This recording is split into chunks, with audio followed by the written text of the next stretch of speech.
ಓಂ ನಮೋ ಭಗವತೆ ವಾಚಸ್ಪತಯೇ. ಭಾಗವತದ 3ನೇ ಸ್ಕಂದದ 1ನೇ ಅಧ್ಯಾಯದ 17ನೇ ಶ್ಲೋಕದಿಂದ ಆರಂಭಿಸಿ ಶ್ಲೋಕಗಳ ಶಬ್ದಾರ್ಥಗಳನ್ನು ಹಾಗೂ ಭಾವಾರ್ಥವನ್ನು ನಾವೀಗ ಅವಲೋಕಿಸಬೇಕಿದೆ. ಸ ನಿರ್ಗತಃ ಕೌರವ ಪುಣ್ಯಲಬ್ಧ ಗಜಾಹ್ವಯಾತ್ ತೀರ್ಥಪದಃ ಪದಾನಿ ಅಧ್ಯಾಕ್ರಮತ್ ಪುಣ್ಯಚಿಕೀರ್ಷಯೋರ್ವ್ಯಾಮಧಿಷ್ಠಿತೋ ಯಾನಿ ಸಹಸ್ರಮೂರ್ತಿ. ಕುರುವಂಶಕ್ಕೆ ಬಹಳ ದೊಡ್ಡ ಪುಣ್ಯದಿಂದ ಲಬ್ಧವಾದದ್ದು ಈ ಹಸ್ತಿನಾವತಿ. ಅಲ್ಲಿಂದ ಹೊರನಡೆದ ಈ ಬೇಸತ್ತ ವಿದುರ. ಧೃತರಾಷ್ಟ್ರನಾಗಲಿ ಅವನ ಮಕ್ಕಳಾದ ದುರ್ಯೋಧನಾದಿಗಳಾಗಲಿ ಈ ವಿದುರನ ಮಾತಿಗೆ ಬೆಲೆ ಕೊಡಲಿಲ್ಲ. ಭೀಷ್ಮ ದ್ರೋಣರು ಕೂಡ ಕೃಪರು ಕೂಡ ಕೈ ಚೆಲ್ಲಿದರು. ಆಗ ಇಲ್ಲಿಂದ ಹೊರಟು ತೀರ್ಥಕ್ಷೇತ್ರಗಳನ್ನಾದರೂ ಸಂದರ್ಶನ ಮಾಡ್ತೇನೆ, ಅದರಿಂದ ಒಂದಿಷ್ಟು ಪುಣ್ಯ ಸಂಪಾದನೆ ಆದರೂ ಆದೀತು.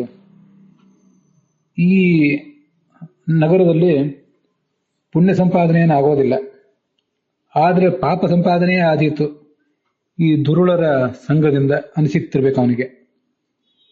ಭೂಮಿಯಲ್ಲಿ ಬೇರೆ ಬೇರೆ ಕಡೆ ಸಂಚಾರ ಮಾಡಿದ. ಸಹಸ್ರಮೂರ್ತಿಯಾದ ಅನಂತಮೂರ್ತಿಯಾದ ಭಗವಂತನ ಬೇರೆ ಬೇರೆ ಕ್ಷೇತ್ರಗಳನ್ನು ಕ್ರಮವಾಗಿ ಸಂದರ್ಶಿಸಿದ.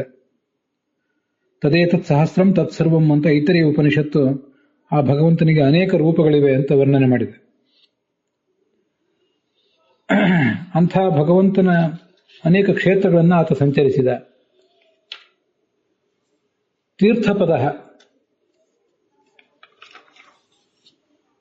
ತೀರ್ಥಪದ ಹರೇಹೆ ಅಂತ ವಿಜಯಧ್ವಜರು ಮತ್ತು ಯಾದವಾರ್ಯರು ಅದನ್ನ ಹೇಳ್ತಾರೆ. ತೀರ್ಥಪದ ಅನ್ನೋದು ಭಗವಂತನಿಗೆ ವಿಶೇಷಣ.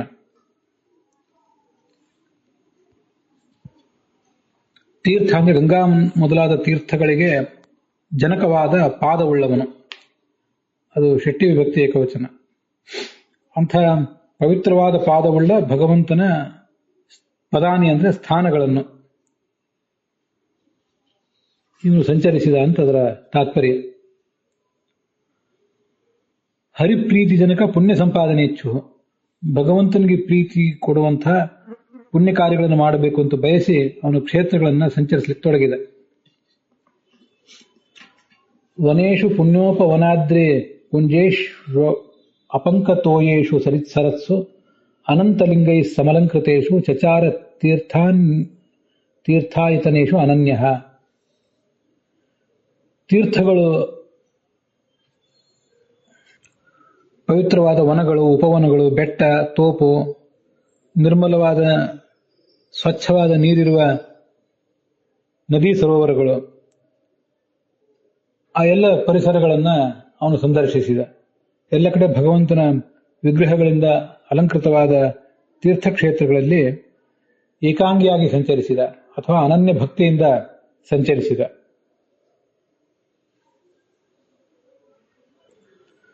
ತೀರ್ಥಾಯತನೇಶು ಅಂತಿದೆ. ತೀರ್ಥ ಅಂದ್ರೆ ಶುದ್ಧವಾದ ಪವಿತ್ರವಾದ ಜಲ, ಅದಕ್ಕೆ ಆಶ್ರಯವಾದ ಸ್ಥಾನಗಳಲ್ಲಿ ಅಥವಾ ನಿತ್ಯ ಶುದ್ಧನಾದ ಭಗವಂತನೇ ತೀರ್ಥ, ಅವನ ಸನ್ನಿಧಾನವುಳ್ಳ ಕ್ಷೇತ್ರಗಳಲ್ಲಿ ಅಂತ ಹೀಗೆ ಅದನ್ನು ತಿಳ್ಕೊಳ್ಬಹುದು.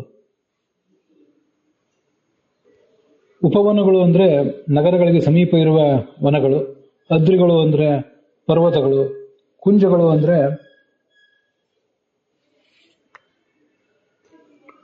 ತೋಪುಗಳು, ಬೇರೆ ಬೇರೆ ಅರಣ್ಯಗಳು, ಒಂದೇ ಥರದ ಅನೇಕ ವೃಕ್ಷಗಳಿಂದ ಕೂಡಿದ ಕೆಲವು ವನಗಳು ಅಂತ ಅದನ್ನ ತಿಳ್ಕೊಳ್ಬಹುದು. ಕುಂಜ ಅಂದ್ರೆ ಸಿಂಹಗಿರಿ ವ್ರಜಾದಿ ಅಣುತರ ಪರ್ವತೇಶು ಅಂತ ವಿಜಯಧ್ವಜರು ಬರೀತಾರೆ. ಅದಕ್ಕಿಂತ ಲತಾಭಿಹಿ ಗೂಢಸ್ಥಾನಾನಿ, ಲತೆ ಮೊದಲಾದ ಪೊದೆಗಳುಳ್ಳ ಅಂಥ ಪರಿಸರಗಳಲ್ಲಿ ಅವನು ಸಂಚಾರ ಮಾಡಿದ. ಅನನ್ಯ ಅಂದ್ರೆ ಏಕಾಕಿ ಅಂತ ಅರ್ಥ ಬರೆದಿದ್ದಾರೆ ಯಾದವಾರ್ಯರು. ಅನನ್ಯ ಅಂದ್ರೆ ಏಕಾಗ್ರವಾದ ಮನಸ್ಸುಳ್ಳವನು, ಭಗವಂತನನ್ನು ಬಿಟ್ಟು ಬೇರೆ ಯಾವುದನ್ನು ಸ್ಮರಿಸದ ಮನಸ್ಸುಳ್ಳವನು ಅಂತ ಅರ್ಥ ಮಾಡೋದು ಇನ್ನೂ ಚೆನ್ನಾಗಿರ್ತದೆ. ಇಲ್ಲಿ ಯಾವ ಶ್ಲೋಕಕ್ಕೂ ಕೂಡ ವಿಜಯಧ್ವಜರು ಮತ್ತು ಯಾದವಾರ್ಯರನ್ನು ಬಿಟ್ಟು ಶ್ರೀಧರರು ವೀರರಾಘವರದೇನು ಇಟ್ಕೊಂಡಿಲ್ಲ. ಹೆಚ್ಚಿನ ವಿಶೇಷ ಅರ್ಥ ಏನು ಅಲ್ಲಿ ಕಾಣೋದಿಲ್ಲ, ಅದರಿಂದ ಅದನ್ನು ಬಿಟ್ಟಿದ್ದೇನೆ. ಗಾಂಪರ್ಯಟನ್ ಅಂತ ಮುಂದಿನ 19ನೇ ಶ್ಲೋಕ. ಆಯಾ ತೀರ್ಥಕ್ಷೇತ್ರಗಳಲ್ಲಿ ಸ್ನಾನ ಮಾಡ್ತಿದ್ದ. ಶುದ್ಧವಾದ ಸ್ಥಳದಲ್ಲಿ ಮರದ ಎಲೆ ಮೊದಲಾದವುಗಳನ್ನೆಲ್ಲ ಸೇವಿಸ್ತಾ ಅಲ್ಲಿ ದಿನ ಕಳೀತಿದ್ದ. ಶುದ್ಧವಾದ ಮರದ ಎಲೆ ಮೊದಲಾದವುಗಳನ್ನು ಸೇವಿಸ್ತಾ ಜೀವಿಸಿದ. ಬರಿಯ ನೆಲದ ಮೇಲೆ ಮಲಗಿದ. ಅವಧೂತನಂತೆ ಬದುಕಿದ. ಹುಚ್ಚರಂತೆ ಕಾಣ್ತಿದ್ದ. ಅವನಿಗೆ ಪರಿಚಿತರು ಯಾರಾದರೂ ಬಂದರೂ ಕೂಡ ಕಾಣದಂತೆ ಸಂಚಾರ ಮಾಡಿದ. ಭಗವಂತನಿಗೆ ಪ್ರೀತಿಕರವಾದ ವ್ರತಗಳನ್ನ ಆಚರಿಸಿದ. ಅಲ್ಲಿ ಮೇಧ್ಯ ವಿವಿಕ್ತ ವೃತ್ತಿ ಅಂತಿದೆ. ಮೇಧ್ಯ ಅಂದ್ರೆ ಶುದ್ಧವಾದದ್ದು, ವಿವಿಕ್ತ ಅಂದ್ರೆ ಪ್ರತ್ಯೇಕವಾಗಿರುವುದು ಅಂತ ಅರ್ಥ. ಅದು ಹೇಗೆ ಅಂದ್ರೆ ಮರದಿಂದ ಬಿದ್ದ ಎಲೆಗಳು, ತಾನಾಗಿಯೇ ಮರದಿಂದ ಎಲೆಗಳನ್ನು ಯಾವುದನ್ನು ಕಿತ್ತು ತಿಂತಿರ್ಲಿಲ್ಲ. ಮರದಿಂದ ತಾನಾಗಿಯೇ ಉದುರು ಬಿದ್ದ ಎಲೆಗಳನ್ನು ಮಾತ್ರ ತಿಂತಿದ್ದ. ಆದ್ರಿಂದ ಗಿಡಮರಗಳಿಗೂ ಹಿಂಸೆ ಮಾಡಬಾರದೆಂಬ ಎಚ್ಚರ ಅವನದಾಗಿತ್ತು.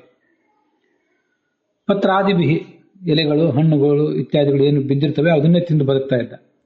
ಅಥವಾ ಮೇಧ್ಯ ವಿವಿಕ್ತ ದೃಷ್ಟಿ ಅಂದ್ರೆ, ಮೇಧ್ಯ ಅಂದ್ರೆ ಶುದ್ಧವಾದದ್ದು, ವಿವಿಕ್ತ ಅಂದ್ರೆ ಏಕಾಂತ ಸ್ಥಳ, ಅಂತಹ ಸ್ಥಳದಲ್ಲಿ ಬದುಕ್ತಿದ್ದ. ಅಧಶಯನಾವಧೂತ, ಅಧಃ ಅಂದ್ರೆ ನೆಲದ ಮೇಲೆ ಮಲಗ್ತಿದ್ದ. ಮೈಗೆಲ್ಲ ಧೂಳು ಮೆತ್ತಿಕೊಂಡಿರ್ತಿತ್ತು. ಅವಧೂತ ವೇಷ, ತಲೆ ಕೆದರಿಕೊಂಡಿರ್ತಿತ್ತು. ಅಥವಾ ಅವಧೂತನಂತೆ ಬೈರಾಗಿಯಂತೆ ಕಾಣ್ತಿದ್ದ. ಅವಧೂತ ಕೇಶ ಅಂತ ಕೆಲವು ಕಡೆ, ಅವಧೂತ ವೇಷ ಅಂತ ಇನ್ನು ಕೆಲವು ಕಡೆ ಪಾಠ ಇದ್ದಂತಿದೆ. ಕೇಶ ಅಂದ್ರೆ ತಲೆ ಕೂದಲು ಕೆದರಿತ್ತು, ಅವಧೂತ ಅಂದ್ರೆ ಕೆದರಿದ್ದು ಅಂತ ಅರ್ಥ. ಅವಧೂತ ವೇಷ ಅಂದ್ರೆ ಅವನ ವೇಷವೇ ಅವಧೂತರಂತೆ ಅಸ್ತವ್ಯಸ್ತವಾಗಿರ್ತಿತ್ತು ಅಂತ ಅದನ್ನ ವ್ಯಾಖ್ಯಾನ ಮಾಡ್ಕೋಬಹುದು ನಾವು. ಮುಂದೆ 20ನೇ ಶ್ಲೋಕ. ಇತ್ತಂ ವ್ರಜನ್ ಭಾರತಮೇವ ವರ್ಷಂ ಕಾಲೇನ ಯಾವತ್ ಗತವಾನ್ ಪ್ರಭಾಸಂ ತಾವತ್ ಛಶಾಸ ಕ್ಷಿತಿಮೇಕಚಕ್ರಾಂ ಏಕಾತಪತ್ರ ಮಜಿತೇನ ಪಾರ್ಥ. ಕರ್ಮಭೂಮಿಯಾದ ಭಾರತ ದೇಶ, ಅಲ್ಲಿ ಎಲ್ಲ ಕಡೆ ಸಂಚಾರ ಮಾಡಿದ. ಸ್ವಲ್ಪ ಕಾಲದ ನಂತರ ಕೃಷ್ಣನ ಅನುಗ್ರಹದಿಂದ ಭೂಮಿಯನ್ನು ಪಡೆದು ಏಕಛತ್ರದ ಅಡಿಯಲ್ಲಿ ಏಕಚಕ್ರಾಧಿಪತಿಯಾಗಿ ಧರ್ಮರಾಜ ಭೂಮಿಯನ್ನು ಆಳ್ತಿದ್ದ. ಅಲ್ಲಿ ಆ ಅಂಥ ಸಮಯದಲ್ಲಿ ಪ್ರಭಾಸ ಕ್ಷೇತ್ರಕ್ಕೆ ಬಂದ ಅಂತ ತಾತ್ಪರ್ಯ. ಕರ್ಮಭೂಮಿ ಆದ್ರಿಂದ ಭಾರತ ಭೂಮಿಯನ್ನೇ ಸಂಚಾರ ಮಾಡಿದ, ಭಾರತ ವರ್ಷವನ್ನೇ ಸಂಚಾರ ಮಾಡಿದ ಅಂತ ಹೇಳ್ತಾರೆ ವಿಜಯಧ್ವಜರು ಮತ್ತು ಯಾದವಾರ್ಯರು. ಭರತ ವರ್ಷ ಅನ್ನೋದು ಬಹಳ ವಿಸ್ತಾರವಾದದ್ದು. ಅದರಲ್ಲಿ ಭರತ ಖಂಡ ಅಂದ್ರೆ ಈ ಇಂಡಿಯನ್ ಸಬ್ ಕಾಂಟಿನೆಂಟ್ ಇದಷ್ಟೇ. ಭರತ ವರ್ಷ ಅಂದ್ರೆ ಇನ್ನೂ ವಿಸ್ತಾರವಾದದ್ದು. ಅದನ್ನು ಹಿಂದೆ ಯಾವುದೋ ಒಂದು ಮಹಾಭಾರತದ ಪ್ರವಚನದಲ್ಲಿ ಅಥವಾ ಬೇರೆ ಪ್ರಸಂಗದಲ್ಲಿ ನನ್ನ ಅಭಿಪ್ರಾಯ ನಾನು ಹಂಚಿಕೊಂಡಿದ್ದೆ. ಹಾಗೆ ಹಿಂದೆ ಭರತ ವರ್ಷ ಅಂದ್ರೆ ಅದು ಬಹಳ ದೀರ್ಘವಾಗಿರ್ತದೆ, ಬಹಳ ವಿಸ್ತೃತವಾದದ್ದಿರ್ತದೆ. ಈಗಿನ ನಾವು ನೋಡ್ತಿರುವ ಇಂಡಿಯನ್ ಸಬ್ ಕಾಂಟಿನೆಂಟ್ ಇದೇನಿದೆ, ಭಾರತೀಯ ಉಪಖಂಡ, ಇದು ಮಾತ್ರ ಭರತ ವರ್ಷ ಅಲ್ಲ. ಭರತ ವರ್ಷ ಅನ್ನೋದು ಬಹಳ ದೊಡ್ಡದೇ ಇದೆ. ಅಲ್ಲಿ ಎಲ್ಲ ಅವನು ಸಂಚಾರ ಮಾಡಿದ.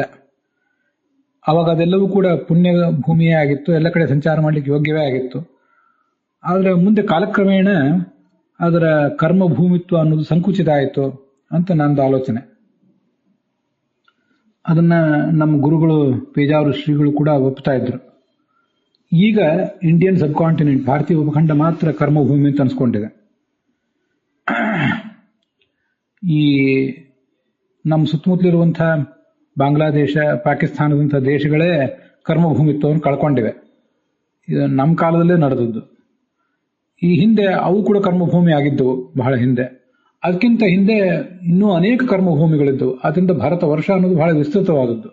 ಅದೆಲ್ಲವೂ ಕರ್ಮಭೂಮಿ ಅಂತ ನನ್ನ ಅಭಿಪ್ರಾಯ.